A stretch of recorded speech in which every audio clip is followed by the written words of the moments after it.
All right. So with this, I request everyone to please welcome the Honorable Minister with a big round of applause. Once again, a very good morning and a very warm welcome for the Emerging Technologies Nurturing Transformative Growth Conference. And with this, I request Vineet Agarwal to please come on the dais to present a plant to the Honorable Minister to felicitate. Please.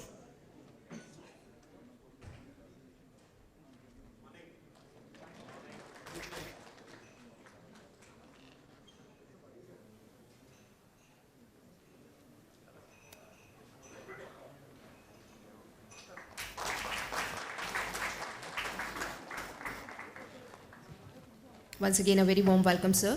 Now I request the following key industry leaders to present a bouquet to the Honorable Minister, and the bouquets are already kept on your desk, so I request all the delegates to please come on the dais. All the respective delegates, please.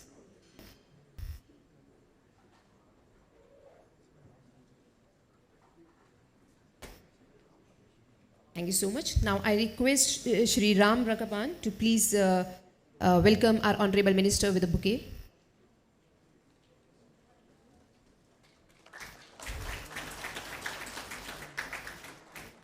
Now I request Shri Kamal Arora to please welcome the Honorable Minister with a bouquet.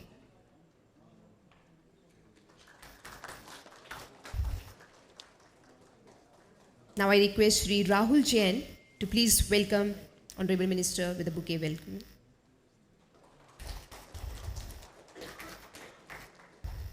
And now I request Shri Ashutosh ji, please welcome our Minister, and Manoj Paul ji. So please join.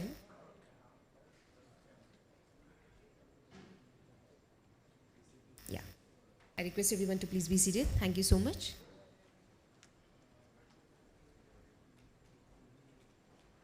Thank you, and very good morning to you. Thank you, Honorable Minister, for your time this morning. I know how hard-pressed you are, and I always say the number of departments that you handle, you must be a real Superman to be able to do all what you do. So once again, a round of applause for our Honorable Minister, and a warm welcome at the platform of ASSOCHAM. We have already mentioned to our speakers, so there's going to be a slight change in the speaking order. So may I request each one of you and your cooperation, please. Honorable Minister, on the floor of the House, Gadkari ji ne ASSOCHAM ke work ke baare mein, on the tunneling space that we've done is spoken by him. And we are really, really honored, and we look forward to the railway side of it when we'll come to the tunneling, but this is not the space where we are talking about railways today. But I just wanted to make a mention of that. Thank you so much. And with this, Vineet ji, I think I will request you to take over the proceedings. Thank you.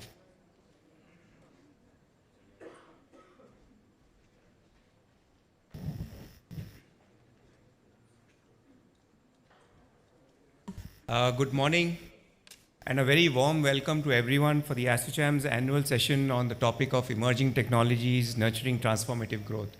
It is my pleasure and honor to welcome Shri Ashwini Vaishnaw ji, Hon'ble Minister of Railways, Communications and Electronics and Information Technology, Government of India.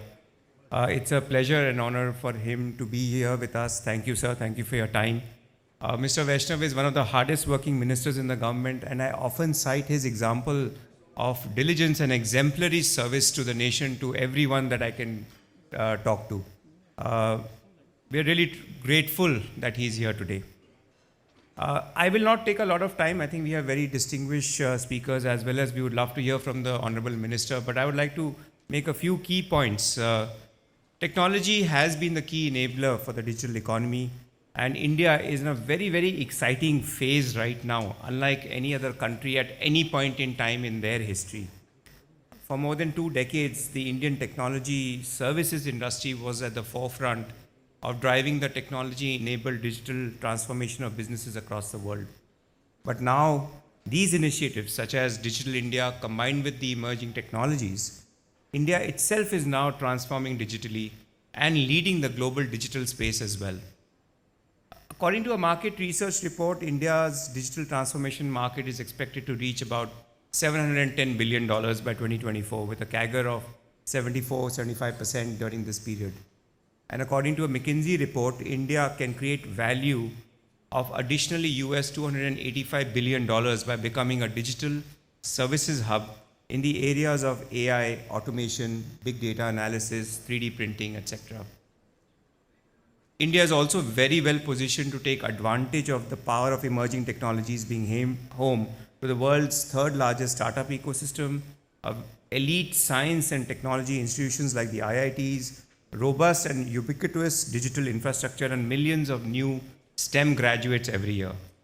For us to leapfrog, and it's a key word is leapfrog, a generation of change and ensure inclusion, we need to rapidly shift the mindset of at all levels to first accept that change is here.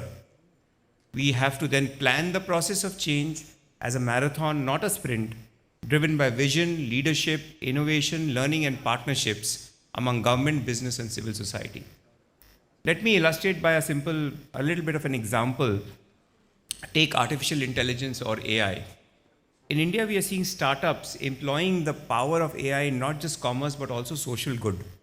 Organizations and government institutions are rapidly adopting ML AI to build market-specific solutions, leading to revolutionary and exponential changes.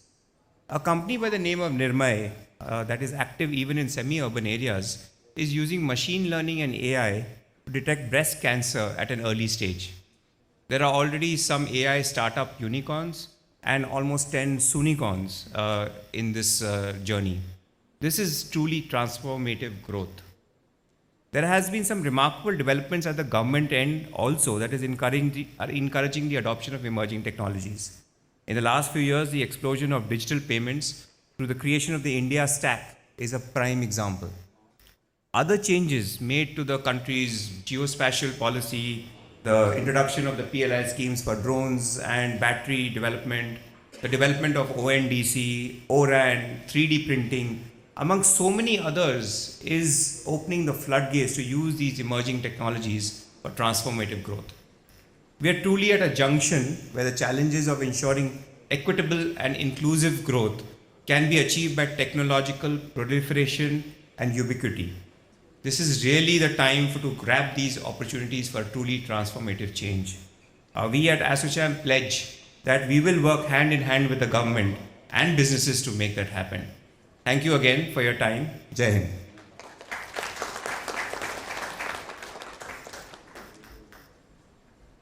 Thank you so much, sir. Now I request Shri P. Balaji, Chairman of ASSOCHAM National Council on Digital Communications, to deliver his industry address. Please. Thank you so much, Honorable Minister Ashwini ji. Thank you so much for your time, sir. More than anything else, I think what Vineet said is the truth. We know how hard you work. The time that you give for nation building is remarkable. The second thing which I would like to say is that you are a person who has actually single-handedly, within weeks of joining, come up with a landmark telecom reforms package in September that has given a whole new boost to the digital highways that are going to be built going forward. So on behalf of the entire industry, sir, our heartfelt gratitude, because it's just kind of given new impetus to all of us. On top of that, you've basically been moving the agenda on reforms, structural, procedural, financial, liquidity, all of those things that you're saying, I want to remove things that are not required. I remember when we had the opportunity along with the President and the Secretary General, and some of us met you, you actually said, I take things and I say if something is not needed, it needs to go into the shredder. I think that's a phenomenal attitude to have of a person who basically says, I want to get out of the way of the business, because nation building is best done when you trust and empower the industry to do what they are good at, and also govern the actions towards larger good. And towards that, I can tell you from ASSOCHAM side, all of us are deeply committed to that vision, whether it is the Atmanirbhar Bharat, whether it is the vision of 5 trillion economy, whether it's the $1 trillion digital economy that we need to work towards. We will do what we have to do, sir. From ASSOCHAM side, new initiatives that we are focusing on, I'll talk about one or two of them, and we will come back and present to you offline a lot more details around it. Open RAN, an area that we believe can be a huge boost for Indian companies, and we think that that's an area that we can actually leapfrog, not just from a 5G point of view, but also 6G.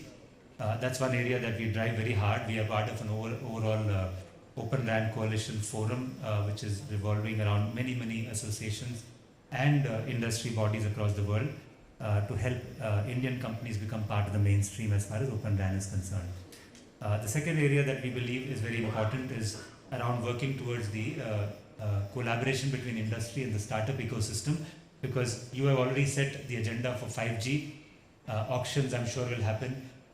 Our industry requests on what needs to be done on the 5G is already with you, sir, so I will not talk about that on this forum. But we are definitely making sure that in all the trials where you have given us spectrum, we've got several startups that have been working with us in areas such as distance education in terms of applications on smart surveillance, smart cities and governance. So we'll continue that initiative as well from ASSOCHAM side and make sure that we take your guidance from time to time in that direction. And the third thing is around the whole PLI thing. We'll again be, you hear a lot of people here today as well as in the future talk to you about things that we will do as industry to actually drive that whole setup, right from getting the stack of hardware, software and everything working towards larger India-specific use cases that will actually make a difference in the lives of the billion plus Indians and achieve the government vision. With that, I'll hand it back to you, Deepak ji, to take this forward. Thank you.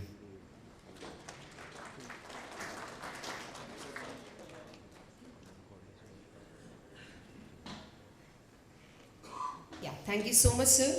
Now I request Shri Aman Jain ji, Head of Government Affairs and Public Policy, Google India, to deliver his industry address. Please everyone with a big round of applause.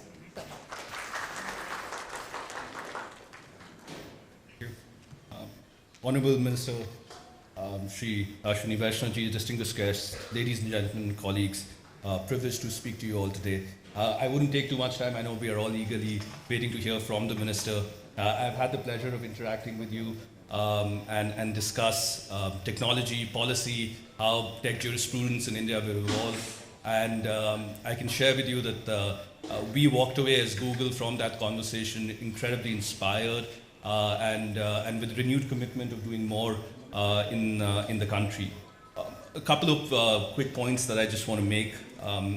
As we talk about emerging technologies, one thing that is becoming incredibly clear to us is digital context, privacy, data safety, responsibility have become an incredibly important requirement. They can no longer be afterthoughts in online products and platforms, but need to be foundational in their design and implementation. This change in our digital landscape calls for need for regulation, strong infrastructure to ensure that the digital economy can develop equitably. As India prepares for a data protection law, we need to take a holistic view of how privacy regulation impacts society, on the potential impact across India's entire information system, and how regulation can support a dynamic marketplace for businesses of all types and sizes. To that end, I would like to take this opportunity to also appreciate the remarkable commitment of the Indian government and the IT Minister in particular to harness the potential of developing technologies. It's an exciting time for India's tech sector, and we look forward to continuing our partnership with the Indian government to realize the vision of Digital India. With that, it's my immense pleasure to present to you all our Honorable Minister, Shri Ashwini Vaishnaw ji, for his address. His vision for India's technology industry has been a source of inspiration for all of us, and his commitment to ensuring an open, safe and secure cyberspace in India, a clarion call that we all take very seriously. Minister Vaishnaw ji, thank you so much for taking time from your busy schedule. Over to you, sir. Thank you very much, Honorable Minister. The floor is all yours. Thank you so much.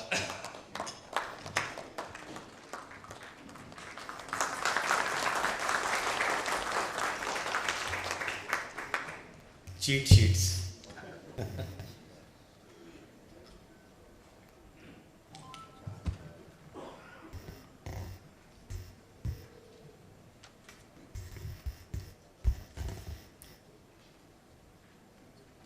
President of the ASSOCHAM, Shri Vineet Agarwal ji, Secretary General, Mr. Deepak Sood, Mr. Balaji, Chairman of the ASSOCHAM National Council on Digital Communication, all the distinguished members on the dais, captains of industry, and all the friends who have come to join the ASSOCHAM AGM today. My very warm welcome to you and thanks to you for giving this patient listening session. I was thinking, what should I speak on? There were 3 topics in my mind. The first topic was that let me focus purely on technology, because this is supposed to be a technology focused AGM. Second thought was that let me give a bigger picture of where railways is going, what is the thought process. And the third option was where the country is going. What's the thought process on the Indian economy, how we have come out of the COVID crisis and where we are taking the country to, nation's economy to. I thought let me focus on the third topic, because that is one topic on which probably if you get a general picture, the broader picture, the whole framework, that will help you in deciding your own sector strategies and your own company strategies. So I took the permission of the chairperson, of the president, and requested him, asked him whether can I speak beyond the topic. He was very gracious enough and said that, sir, please speak on whatever you think. So I'll speak on the third option. So let's take a step back, go a couple of years back, sometime around this time when the first news of COVID from China came, Corona, Wuhan, we don't know what it is, what's going to be the scenario. The whole world was under a severe stress because something totally unexpected had hit, and the severity with which it had hit the global economy, the global supply chains, the cities, the communities, the families, it was like we don't know how to respond. Luckily in India we have a very strong leadership which is clear thinker, absolutely clear on where to go, and fully focused on clear vision, clear execution. So we took certain steps. While the steps to manage COVID and contain further propagation of the virus were taken in a set, there was another parallel thinking going on. We knew that yes, the economy is going to take a big hit. So what should be our strategy for reviving the economy, saving the economy, and then getting onto a consistent growth path? So that is the story I wanted to share with all of you. It's a bit technical, but I would like to make it very, very simple language. There will be lots of numbers, but hopefully that will not make you fall asleep. So where were we at the end of fiscal 21, FY21? Basically, we were at a GDP nominal basis of about 198 trillion rupees. 198 lakh crore rupees. Lakh crore is trillion. So I'll consistently use trillion, that is easier to pronounce. So 198 trillion we were at that point of time. What is the structure of our economy? We are a emerging economy. We are a country where lots of things have to be built. We are a country where there is a huge population which can be put to productive use. But still we are an economy which is predominantly consumption driven. So this 198 trillion rupees economy, close to 116 trillion comes from consumption, which is about 59% of the GDP. 53 trillion comes out of investment, which is about only 27%. Where do we want to go? What have other countries like South Korea, China, Japan, Germany in its initial phase of growth? What did these countries do? Or US after the Great Depression, the Second World War period? What did they do? They raised the investment level to almost 40, 42, 45% for a very consistently long period of time. We were at 27% of investment. 27% of GDP as the investment. So the root cause of our economic issues was identified as a weak investment environment. Now, this thing, weak investment, has a tendency to feed into itself. How does it feed into itself? If there is a weak investment, then there are less jobs. Less jobs means less people have enough income to buy more things, put money in housing, put money in cars, put money in making sure that, okay, let me buy some extra shares, I've got some surplus income, let me buy some shares of this company. All those investment activities, they get truncated down, they get dissipated, they get attenuated. So with that as the cycle, it gets into a vicious downward spiral. So how do we get out of it? If the root cause is weak investment, then the solution has to be investment. Now where will the investment come from? Investment has to come either from private sector, all of us present here in this room, or government sector, people like me. So where would that government investment come from? Does the country's balance sheet, does the government balance sheet has that kind of capability? That was the question which was before all of us. So we analyzed the Government of India's balance sheet. What is Government of India's balance sheet at the end of fiscal 21? We had a liability, central government liabilities were about 112 trillion rupees. 112 lakh crore. Now that amount is close to 60% of GDP. 60% of GDP, central government liabilities, is a fairly comfortable position. All of you work in the, when you see your balance sheets, you will always look at your EBITDA to debt ratios or your DSCR and all those ratios you look. If you look at the country's balance sheet, a 60% central government liability, 60% of GDP as the central government liabilities is a very comfortable position. There are hundreds of other examples where even 95%, even more than 100% examples are there. And total public debt is 200% of GDP, 250% of GDP. Those examples are also existing. Very good, wealthy countries, healthy economies, they are also having that kind of thing.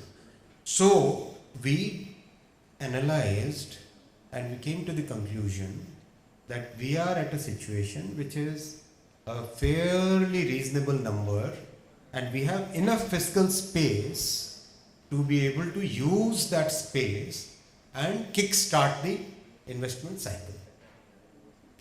So with that as the analysis and that as the backdrop, we took a target that this 27% investment level, we should target in the coming few years, we should bring this 27 to 35. How do we bring that 30? How do we bring it? We have to start the public investment cycle. Once the public investment cycle starts, that feeds into the private investment, and that starts the virtuous cycle. This is something which has been done in hundreds of examples are there across the world. Germany did it in its initial phase of development. After the Great Depression, US did it, Japan did it, China did it for many, many decades. South Korea did it when it was in its growth phase. So we decided to leverage the country's balance sheet and start the public investment cycle. So now balance sheet is one part, P&L is the second part. So what is country's P&L? Country's P&L, central government's P&L, if you look at it in that fiscal, was roughly on the receipt side,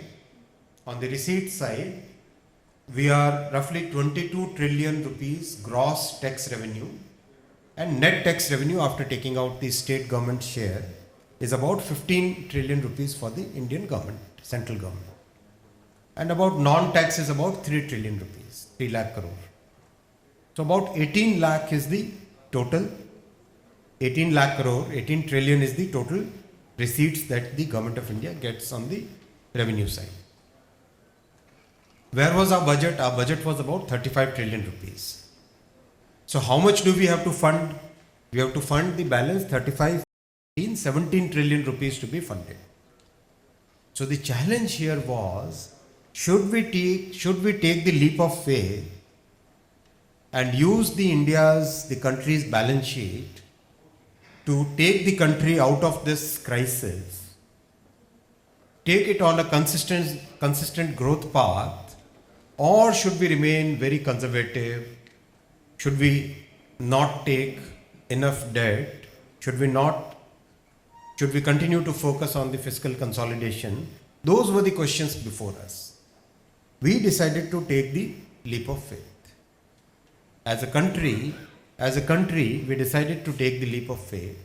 And Prime Minister Modi ji was so clear in his thinking that whatever nothing wrong about being a big economist kind of people, but many of them who kept on saying that no, just do consumption, send checks.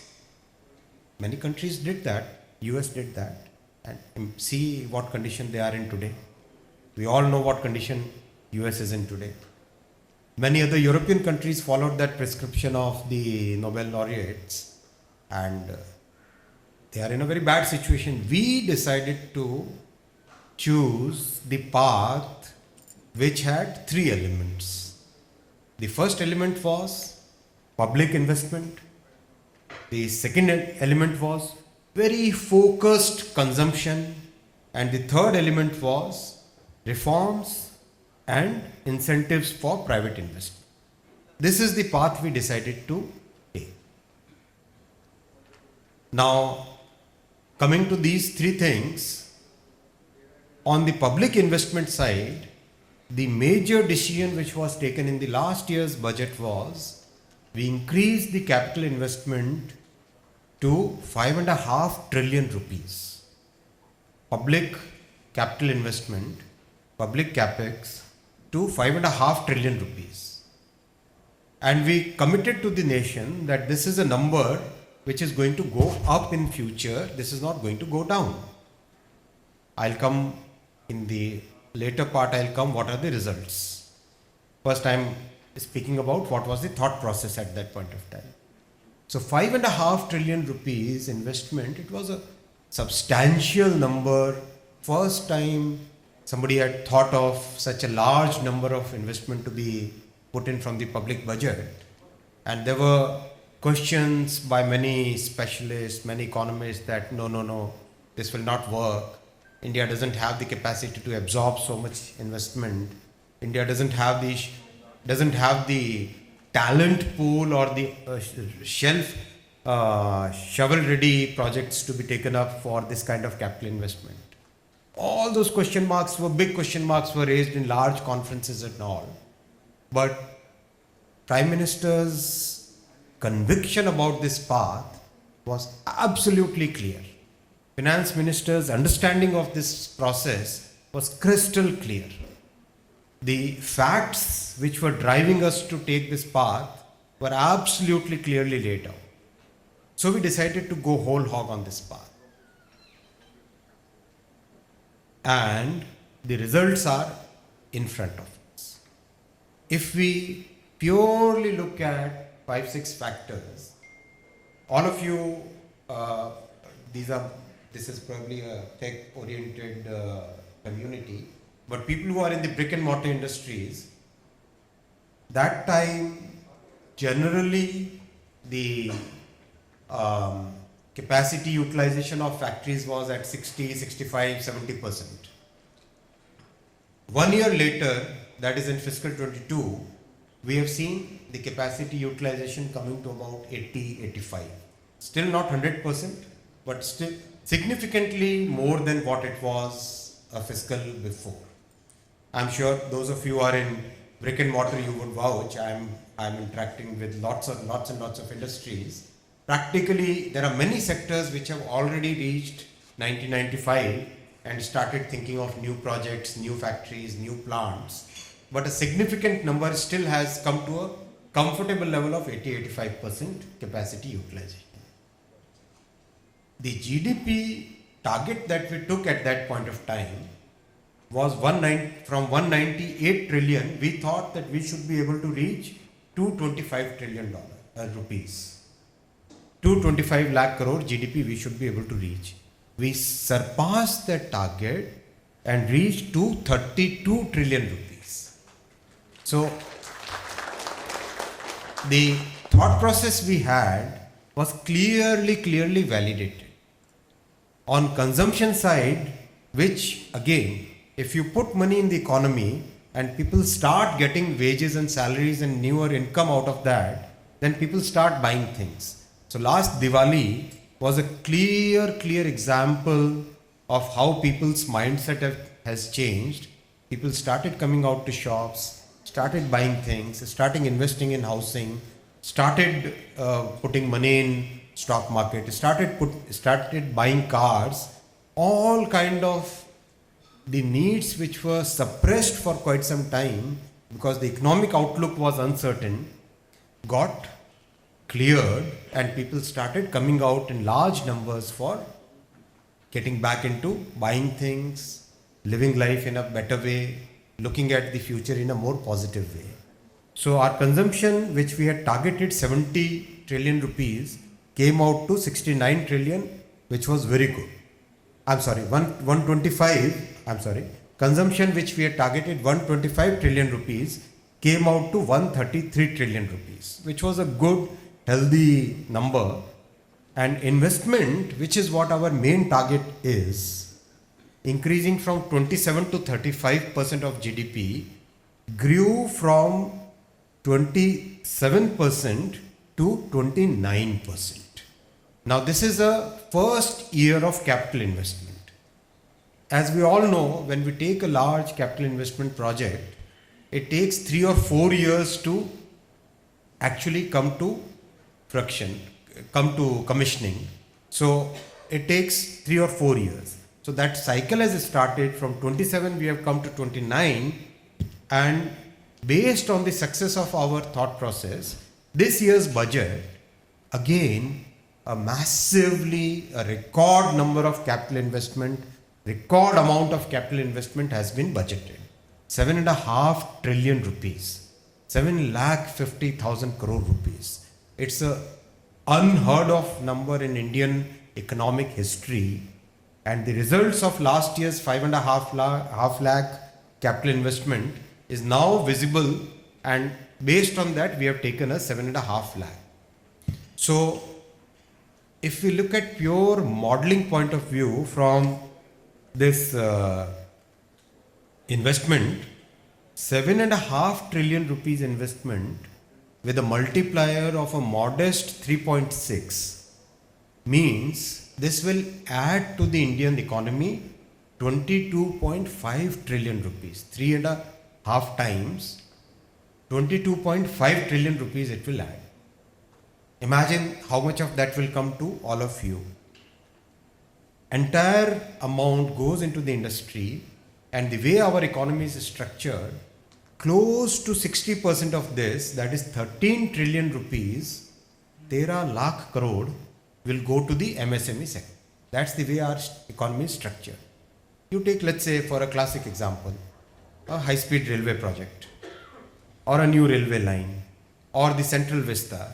Any project that we take goes through a cycle of close to 25 to 30 series of transactions. So let's say the high-speed railway project, right? So the viaduct construction is going on. Now, whatever amount the government invests in this viaduct construction, it goes to steel makers, cement makers, the people who are supplying the construction equipment, the people who are doing the geotechnical investigation, the people who are doing the transportation of all these materials. That is the first cycle. Then comes the next cycle. Let's say the steel makers. So steel makers will be paying to their raw material suppliers, coke suppliers, iron ore suppliers, to the blast furnace makers, to the maintenance people of all those large machines. Now, That is the second level. Now the third level will be, let's say, the blast furnace maker. Now the blast furnace manufacturer will be paying to a large number of people who are doing some press machines they are running. There is a small welding shop which is there. There is a small machining shop which is there. So that is the way money gets a velocity and it starts propagating into the economy from one level to second level to third level to fourth level to fifth level till it gets finally dissipated. And the result of that is close to 10 trillion rupees, 10 lakh crore, will go as wages and salaries.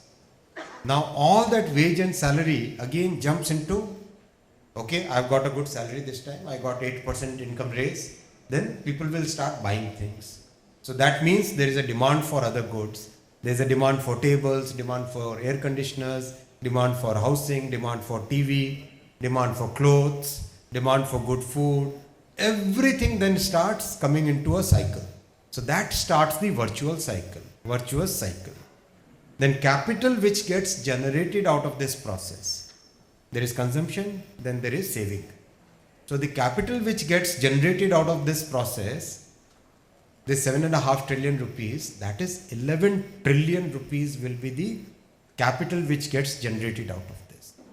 Now that capital becomes the base for the next investment cycle. That is the capital which becomes the base for the next investment cycle.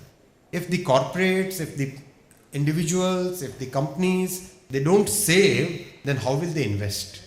That is the entire thought process. So it was a bit heavy session, I'm sure, but I see only a few people dozing off, so that gives me a bit of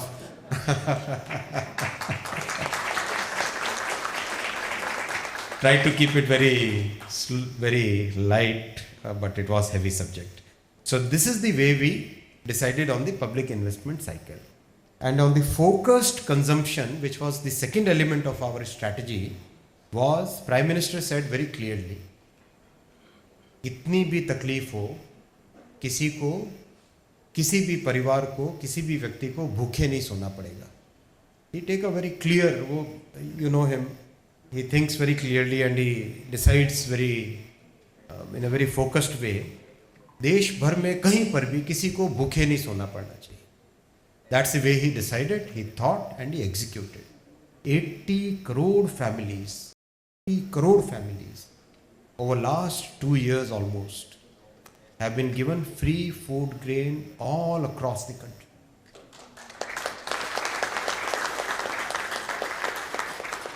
And executed in a very, very meticulous manner. कहीं से देश भर में इस विषय में कोई complaint नहीं.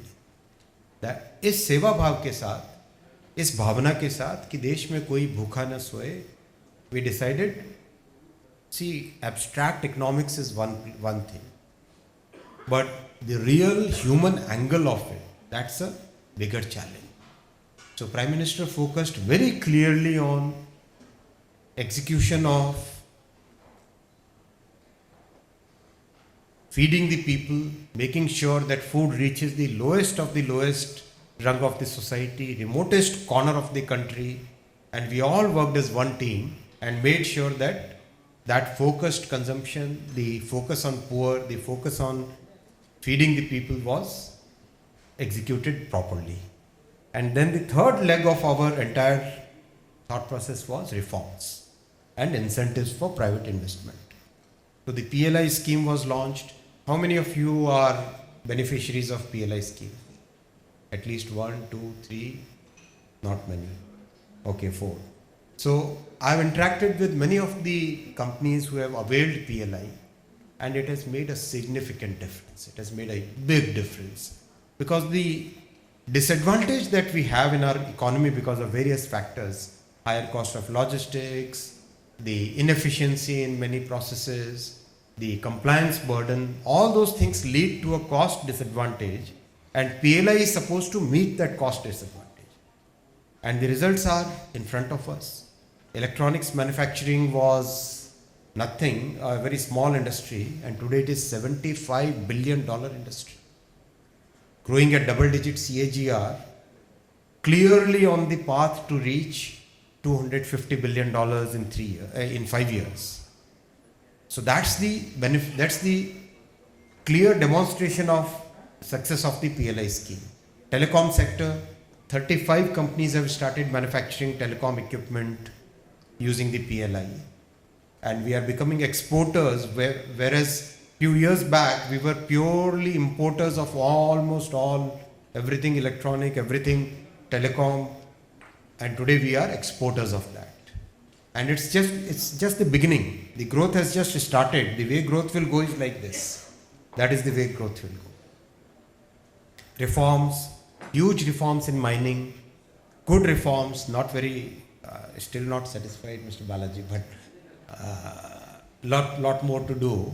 But good, significant reforms in telecom, significant reforms in removing compliances, close to 1,000 odd archaic laws have been removed, close to 35,000 odd compliances have been eliminated, and the results are there.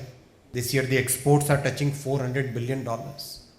It's a number which we had never thought in our country, but today exports are touching $400 billion. So, and the growth path is visible.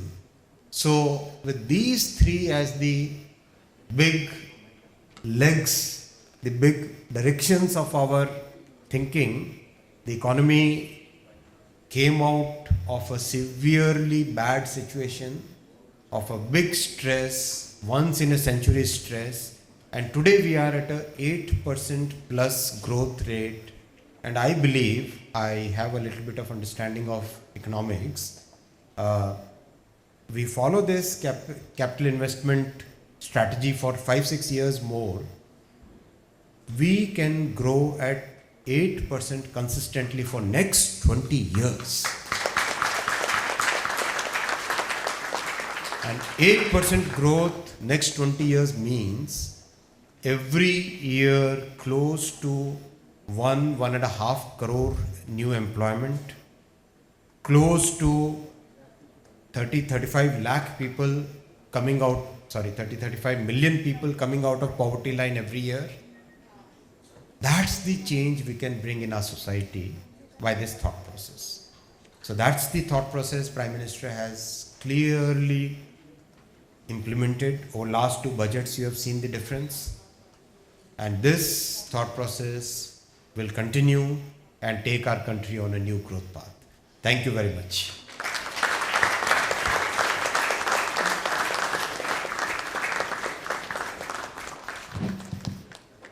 Thank you very, very much, sir.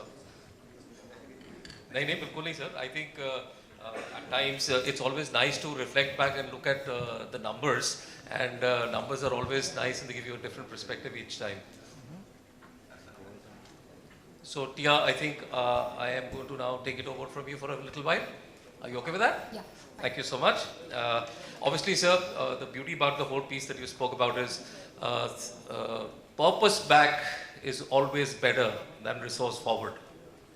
So clearly, under the leadership of the Honorable Prime Minister, there's a purpose and we are working backwards towards that, and any quality of revenue that gets expended or spent into generating jobs is clearly the direction that the country needs to take. While there are some demands always we come to you is, I think GST is one thing which is very, very nice, but there are certain sections of GST that needs to be kind of looked at, so we will leave that with you. PLI is one of the very, very big game changers, and we clearly see growth in jobs, business, opportunity for this country, and capability for this country to be able to supply to our local demand and internationally is going to be very, very large. So with this, may I now request our colleagues on the dais, if I may go to Ram, would you like to say something very quickly about wherever you are comfortable, a comment or a question which you may like to put to the Minister, or whichever way and form you would like to do that? Honorable Minister and ASSOCHAM dignitaries and industry observers. Thank you, sir. It was a wonderful and a clear call out of where the country is leading.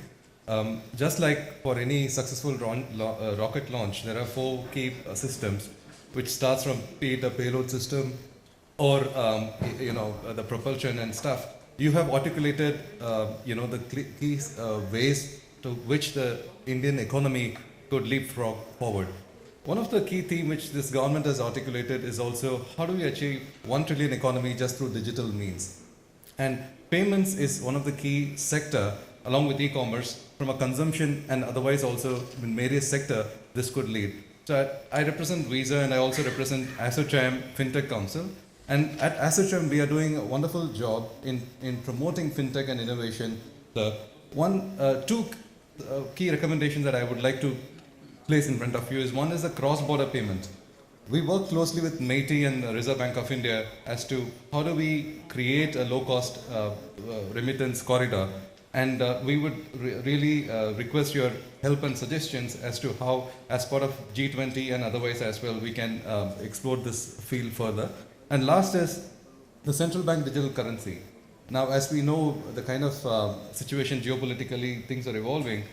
Digital currency could play an important role in how do we transact payments globally. Now, we are working with the Reserve Bank of India Innovation Hub, and it would be helpful to have a sort of a working group which ASSOCHAM could lead in developing this central bank digital currency, sir. I'll stop here, but thank you for the wonderful speech.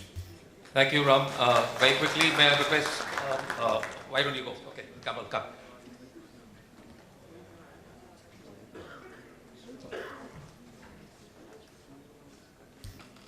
So, Honorable Minister, thank you so much for your time and enlightening us with the purpose behind and how the actions were really, making things happen. And, now we understand, where the actions were coming in from and the enablement on the ease of doing business was phenomenal. Your actions on DGFT notification removal, which was actually kind of putting pressure on halting the manufacturing and import restrictions. That was phenomenal.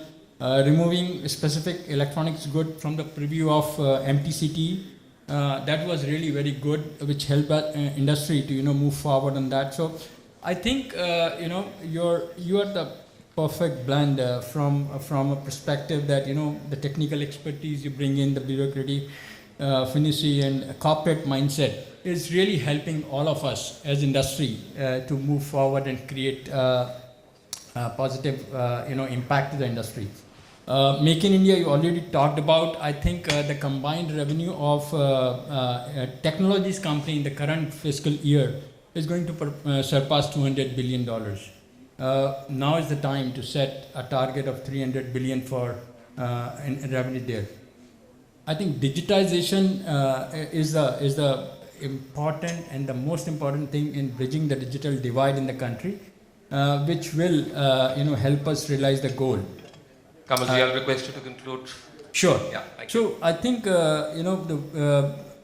all the programs we are working together, is to help skill India and people to help grow.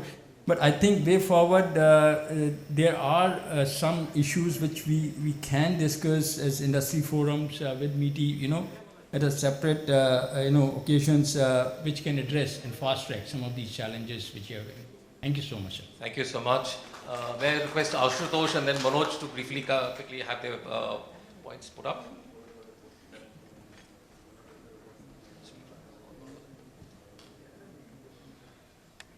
Thank you, Honorable Minister, for such a lucid explanation of how we were able to take care of, get out of the pandemic and get on to a growth phase. But I'd also like to point out one very important fundamental building block which the Honorable Prime Minister had actually laid the stone for way back in on July 1st, 2015, which was Digital India.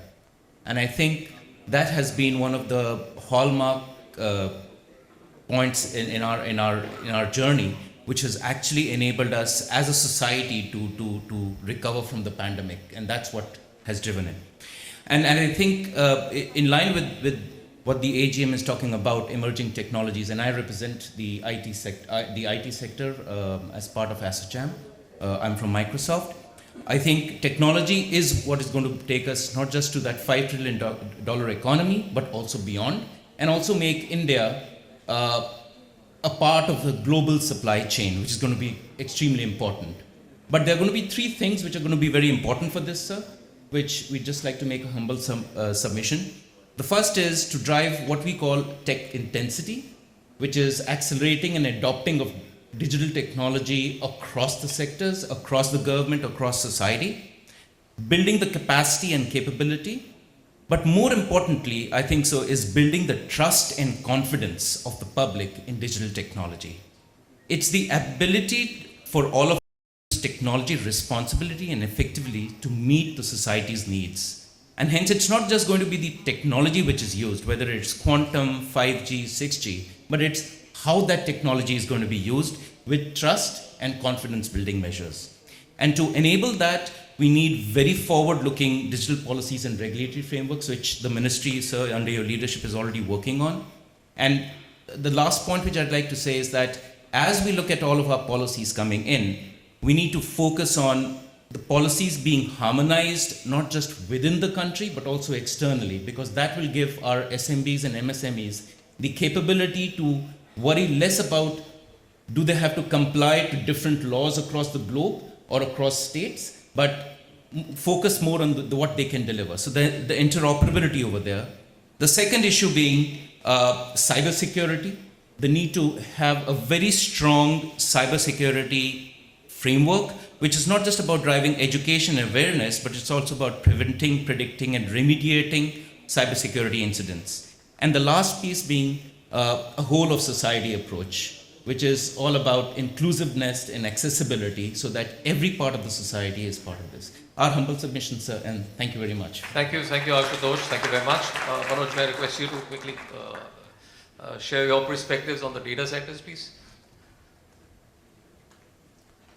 Yeah, thank you, Mr. Minister, for your it's a detailed presentation about how the numbers tell a different story, a great story. So let me tell you, sir, I'm from Equinix, it's the world's largest data center company, and some of my Asia-Pac senior officials were visiting India for the first time. The amount of activity they saw in Mumbai, in Hyderabad, and in Chennai, and also in Bangalore, they were amazed. India has so much money. Because in some other countries, the amount of development happening is not so much. The street is like that for the last 10 years. The place is like that for the last 15 years. They were all amazed, and they went with a very positive vibe that this is the country to be invested, because Asia Pacific is going to get a lion's share of investment across the globe, and within Asia Pacific, I think India is the economy which is going to get a lion's share of that. So I thought to... Huh? That's the best part of this minister. He remembers that. And let me tell you one more thing. We spoke to him. He gave his mobile number to me. I messaged him. That 10 minutes later, I had his personal secretary talking to me over 2 days, over 1 hour, and I'm sure it is going to happen, sir. That's the advantage of people like you, sir. So I wouldn't take much time, sir. I just want to say that some of the reforms are already happening. The states are also already taking necessary steps to come up with data center policies. MeitY has also taken some steps in coming out with a national policy, and a lot of meetings have happened. We just hope that it comes out soon. What it will entail is that we'll have a standard policy across the country. Then investors like us will be able to have a single view of what it takes to invest all across the country than in specific industries. And second, finally, sir, there's one request which is on the power sector. Data centers need a lot of power. And you talked about utilization factor going up. Data centers can really help the power industry where the capacity utilization may not be very high to get to the higher level, both on the renewable part as well as on this part. And when we talk to our power industry folks, we say that, hey, all we need and expect from you is to invest to enable and provide us reliable power. The reason is that today, one medium-sized data center can generate as much revenue as 30,000 homes. Think of the revenue that they are going to get. For that, if for 30,000 homes, the amount of investment that they will make in putting up cables and putting up meters and all that, if they think that way and start saying, hey, I want to cater to the data center industry, for that I want to make the investment today, and every year I'm going to generate as much revenue as 30,000 homes, I think we'll have a very different view. I will just leave it with that thought, sir, and we'll continue to seek your support in from ease of doing business being a very important thing. Thank you, sir. Thank you, Manoj. I know you could have continued longer than this. The passion that you come with on this space is absolutely electrifying. My final friend and the speaker for the afternoon is going to be you, Mr. Jain. Could you just go ahead? Thank you so much, Deepak. Respected sir, it's a pleasure for me to represent Amazon in this distinguished forum today. Sir, as you may be aware, Amazon is across e-commerce, cloud computing, OTT platform and devices business. In fact, last year we started to manufacture Fire TV stick in India and it has been quite successful. The points that I wanted to raise today is about e-commerce and obviously pandemic increased demand for e-commerce in India, but I think we all should realize that it is still 4 to 5% of the overall retail business. So there is huge potential in the industry to kind of create more jobs, improve supply chains, enable exports, and benefit the customers ultimately. So you will be pleased to know that Amazon itself has been able to create 10 lakh jobs in India, and we have enabled $3 billion exports from India from a lot of millions of sellers in India, and we have 60 fulfillment centers across 15 Indian states. And significant portion of this is Amazon's investment is going into building the infrastructure. And sir, I'm also very pleased to share with you that many e-commerce companies, including Amazon, are partnering with the Indian Railways for freight transportation. And the support we have been receiving from the railways has been quite phenomenal. So thank you for that. The other encouraging trend which we should all notice, sir, is that these changes are not being created by companies like Amazon alone. I mean, the startups, and I think Vineet also talked about in his speech, a lot of these changes are coming from Indian startups, right? They are defining the future of e-commerce in India, which demonstrate the disruptive nature of technology, lower barriers to entry, availability of technology, and easier access to global markets. So these are very important trends when we talk about policy proposals. And needless to say, sir, conducive policies are required for these new innovations to continue to protect consumer interest and provide ease of doing business and predictability. Last thing, sir, I will say is that your ministry has been quite open in terms of receiving suggestions on data protection bill.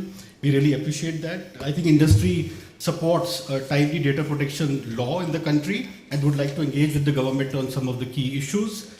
We believe that there is an opportunity to create a globally interoperable data protection law which will continue to fuel this unique burgeoning technology ecosystem in India while increasing customer trust and organization accountability. So I would like to close again by saying thank you for your time today, sir. Thank you very much, Rahul. Certainly. And before I will request Mr. Rana to formally close this session, I would request our colleagues to bring the memento, and I think we have to applaud our chief guest and acknowledge his presence. Thank you so much, sir.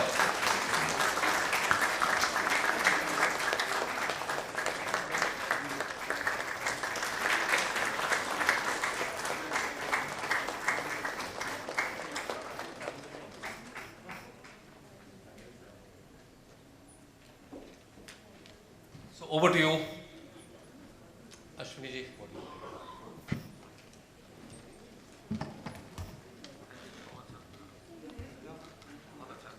We are very grateful to the Minister for sparing his time to be with us.